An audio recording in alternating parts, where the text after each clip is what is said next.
भारत में आप सभी का स्वागत है। मैं हूं आपके साथ ऋचा सिंह। खबर महाराष्ट्र के बुल्ढाणा से है, जहां स्वतंत्र विदर्भ राज्य के लिए विदर्भ राज्य आंदोलन समिति के पदाधिकारियों ने कलेक्टर कार्यालय बुल्ढाणा के सामने अनिश्चितकालीन अनशन शुरू कर दिया है। स्वतंत्र विदर्भ की मांग को लेकर महाराष्ट्र के उप मुख्यमंत्री देवेंद्र फडणवीस भी एक समय आक्रामक थे और जब तक स्वतंत्र विदर्भ राज्य नहीं बन जाता तब तक वो शादी नहीं करेंगे। पूर्व विधायक दिलीप कुमार सानंद ने किया खुलासा। रेलवे लाइन को मंजूरी देकर राज्य को 50% फंड शेयर देने, नुकसान से जूझ रहे किसानों को मदद देने, खाद्यान्न पर जीएसटी रद्द करने की मांग को लेकर ये आंदोलन किया जा रहा है।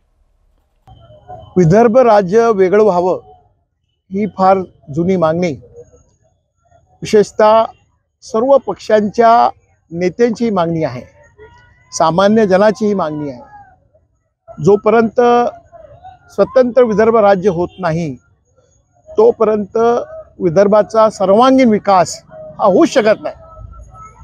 म्हणून विदर्भ राज्य हे वेगळं व्हावं यासाठी सर्वांनी, विशेषतः आता आमचे माजी आमदार वामनराव चटप साहेब, शेतकरी नेते प्रकाश पोरे साहेब व यासह अनेक संघटनांनी ही जी मशाल आता परत पेटवलेली आहे, त्या माध्यमातून जोपर्यंत स्वतंत्र विदर्भ होणार नाही, जोपर्यंत ही चळवळ लोक चळवळ होणार नाही, तोपर्यंत सर्वांना विनंती आहे माझी की ही चळवळ यशस्वी करण्याकरिता, कारण की यामध्ये फायदा आपल्या विदर्भ राज्यामध्ये राहणाऱ्या लोकांचा आहे। विदर्भात त्याप्रमाणे विदर्भ राज्य हे व्हायलाच पाहिजे, यासाठी आम्ही सर्व शक्तीनिशी आज हा जो पाठिंबा विदर्भ राज्य आंदोलन समितीच्या माध्यमातून सुरू झालेला आहे त्याला पाठिंबा देण्यासाठी खामगाव मतदारसंघातील सर्व काँग्रेस जनाच्या वतीनं, सर्व नागरिकांच्या वतीनं, शेतकरी शेतमजुराच्या वतीनं, जे बुद्धिजीवी आहेत त्यांच्या वतीनं देण्यासाठी मी या ठिकाणी आलेला आहे। मी पहिल्यापासून विदर्भ राज्य व्हावं यासाठी मी आदरणीय NKP साळवे साहेब, मुकुलजी वासनिक साहेब, आपले बाळकृष्ण वासनिक साहेब, मुक्तेमवार साहेब या माध्यमातून जेवढेही विदर्भातील ज्येष्ठ थोर नेते होते त्याच्या माध्यमातून आम्ही सिंदखेड राजा ते नागपूर अशी रॅली काढली होती। खामगावमध्ये प्रचंड मोठी रॅली, मोठी सभा देखील त्या ठिकाणी झाली होती, प्रचंड प्रतिसाद मिळाला।